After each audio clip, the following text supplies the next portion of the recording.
Yeah, BCT, PCP here. Anyway, we're up, been out taking the son out hunting, teaching him hunting. He's got the Talon P, 22 cal. We're shooting with some H&N slugs. We're getting 67 plus joules out of them at half power with this. And we're using the really remarkable ZenQ50. This is our thermal imaging scope. So we can use this and, hunt doves in the evening. It's brilliant.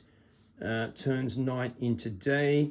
And people, you just don't have to use this on rifles. This scope, not this one, but we've also had the ZenQ635 on a 2432 on a rifle. Yeah, of course. But this also works just as well on a high-powered air rifle such as this.